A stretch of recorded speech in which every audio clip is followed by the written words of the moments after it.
Olá, o Gazeta Entrevista está de volta. Nesse terceiro bloco, nós vamos falar a respeito de saúde pública.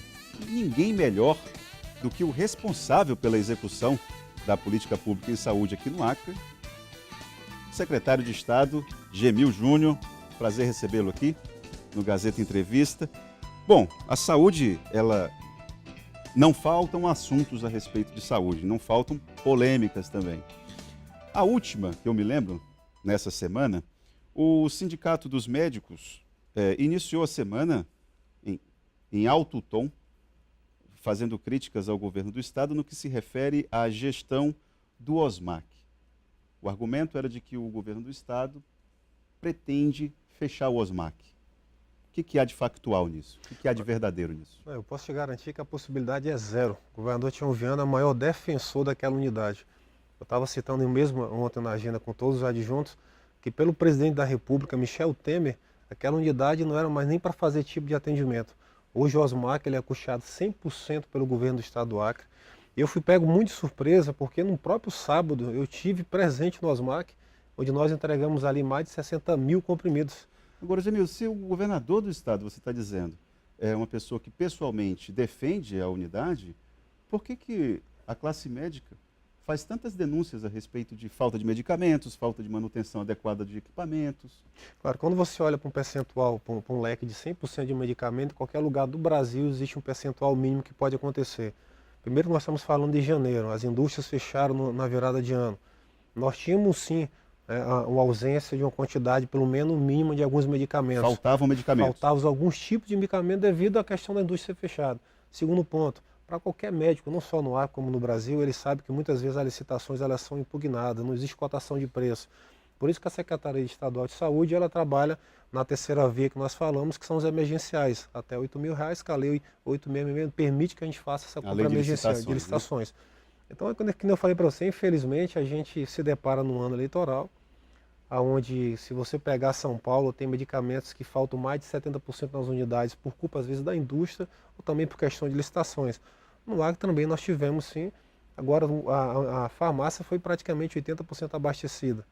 Estamos com a carência agora de um medicamento que tem na unidade, mas pelo menos o mínimo nós queremos para 90 dias e até sexta-feira um processo emergencial ele vai ser finalizado para que o OSMAC seja. E finalizando, existe possibilidade zero para que aquela unidade seja fechada.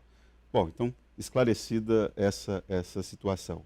Um outro ponto que está na ordem do dia, essa semana o governo do estado divulgou no Diário Oficial o edital a respeito das organizações sociais, né, que lidam diretamente com que vão lidar diretamente com a questão da saúde pública. Que defesas que vocês fazem a respeito desse instrumento? Porque para um leigo como eu e como boa parte dos nossos telespectadores, se nós formos ter uma visão camarada com o governo, a gente vai pensar assim, bom, o governo vai criar uma organização social para tentar dinamizar e agilizar a administração pública. Se eu não tenho esse olhar camarada, eu vou entender que o governo está criando um instrumento para poder criar cabide de emprego, uma declaração de incompetência, porque a gestão pública não conseguiu gerenciar e está querendo passar isso para a iniciativa privada. Como é que você argumenta a necessidade de criação da organização social? É importante até para quem está ouvindo o programa, a gente tem que voltar um pouco ali na década de 90, onde os precursores da organização social é aprovado pelo Supremo Tribunal. Então o Acre ele não é o pioneiro de uma organização social. Quando você olha para São Paulo, nós temos ali várias OS instaladas dentro das unidades hospitalares, várias organizações sociais instaladas dentro das unidades educacionais em São Paulo. Quando você olha para Brasília, que está ali praticamente a um passo do presidente da República, nós temos organizações sociais também instaladas. Então o Acre, nós montamos uma equipe aproximadamente 7 meses, fomos para Goiás, que ela é referência em melhorias e capacitação em relação a organizações sociais. Perdão, quem nos disse que Goiás era uma referência, essa semana aqui no Gazeta Entrevista foi inclusive o deputado Raimundinho da Saúde. Claro. O senhor está meio beiçudo com ele, não está? Não, na verdade não, nós estamos até com uma relação muito boa ultimamente. O Raimundinho, inicialmente, ele tinha um pensamento muito contrário em relação à organização social. Nós convidamos, ele esteve lá em Goiás, andou em várias unidades. A organização social ela é uma associação privada com personalidade jurídica. O Estado em nenhum momento ele se isenta da responsabilidade. O Supremo Conselho é muito claro quando ele deixa de maneira bem clara em parte jurídica, parte operacional, o que é um papel da organização social. Quando você olha para uma licitação em qualquer lugar do Brasil, muitas vezes ela emperra e faz com que o setor público, não só aqui, como em Brasília, compre medicamentos às vezes com 30%, 40% mais caro. Como nós estamos falando de associação privada, ela pode fazer com que o Estado tenha agilidades em relação a licitações, porque elas compram realmente, diretamente das empresas. Então eu quero deixar bem claro o seguinte, gente, a organização social que ela pode vir administrar o UPA e o pronto-socorro, em primeiro lugar, as imagens que tentam vincular do governo não se acaba plantão extra. O servidor que está dentro do pronto-socorro ele é o mesmo servidor, porque ele é um servidor do Estado e valorizado. Nós olhamos para 2017, houve uma valorização salarial para os servidores. Tentam passar a imagem que esse servidor ele vai ser demitido, ele não será demitido. Tentam passar uma imagem que vai acabar os plantões extras, não vai acabar, ele se permanece. A organização social ela administra a parte de estrutura física, como qualquer estrutura organizacional. Para você ter ideia, nós estamos tentando trazer 3 urologistas para dentro do Estado e eles só podem entrar se for concursado. Mesmo que a gente, com parecer da Procuradoria-Geral do Estado, tente colocar para atender dentro do pronto-socorro, a faixa salarial fica em média de 14 a 18 mil. O profissional ele não vem para cá, ele não quer ficar no Estado do Acre. A organização social abre um leque de oportunidade de contratação direta para que esse profissional fique. Quem cuida? Quem é o cara que assina embaixo da organização social? Você fala Existe... Por quê? Alguém, por exemplo, você falou a respeito dos urologistas. Ok. Quem contrataria esses urologistas? A própria organização social vencedora desse chamamento público. É uma empresa? Ela é uma empresa, associação privada com personalidade jurídica. Agora, secretário, para o cidadão que está nos assistindo, ele não está nem aí se é uma organização social ou se quem está gerenciando o pronto-socorro e as UPAs são empresas. Ele quer chegar lá e ser atendido. Esse é o fator primordial. Nós nos deparamos com 2 situações. Aquela do sindicato na defesa tentando passar uma imagem que o servidor será prejudicado de nenhuma maneira, mas o fator primordial, você falou de maneira correta, é o usuário.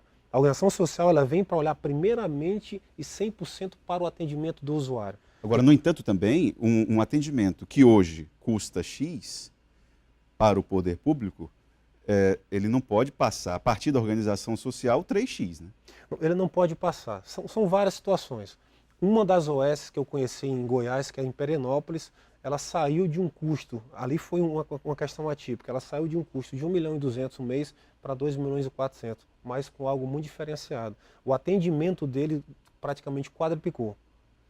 Então a organização social não quer dizer que ela vai aumentar o investimento, mas algo importante. Se a organização social, em qualquer lugar do Brasil, ela recebe, digamos, 5 milhões, ela tem que utilizar os 5 milhões mensal dentro da estrutura do prédio, que seja com manutenção, que seja com compra de equipamentos mais modernos, que seja com a reforma predial, então tudo isso é declarado e aberto para o Conselho Estadual. O Conselho Estadual participa averiguando financeiramente dessa parte de estratégia. A organização social que vai cuidar do hospital de urgência e emergência, do pronto-socorro, e as organizações sociais que vão cuidar das UPAs, quanto que cada uma vai custar? Vocês devem ter uma estimativa. Claro, você é secretário de Estado de Saúde, quanto custa o pronto-socorro por mês?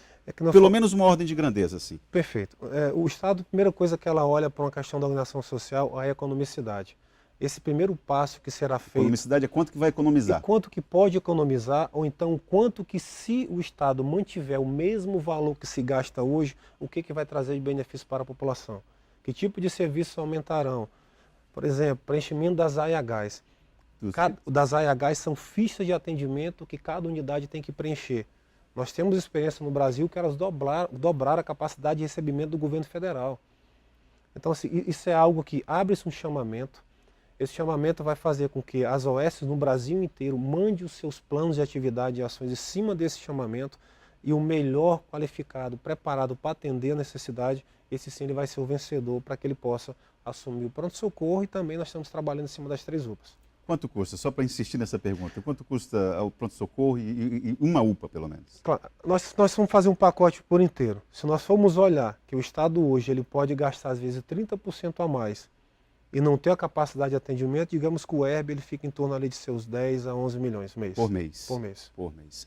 Secretário, queria agradecer a sua participação. Lembrando que a organização social é uma proposta de gestão pública que um setor importante da esquerda no Brasil detesta. Então, o governo do Acre está, inclusive, indo para um embate com um setor que, do ponto de vista político... Quando nós olhamos, isso é uma fala importante, porque quando nós olhamos para qualquer sindicato, o estado do Acre quer dizer, gente, espera aí, São Paulo, que é a base do presidente Temer, mais de 60% estão aderindo às organizações sociais. Então o Acre percebeu que é algo que deu certo e quer implantar porque dá certo. Correto. E quem é o maior beneficiado disso é o usuário, aquela pessoa que precisa ir na unidade tem que ser atendida da melhor maneira possível. É o que de fato interessa. Né? Interessa. Obrigado pela sua participação no Gazeta Entrevista. Lembrando que esse terceiro bloco é um oferecimento da Verágua, a água mineral dos acreanos. O Gazeta Entrevista volta próximo encontro. Até mais.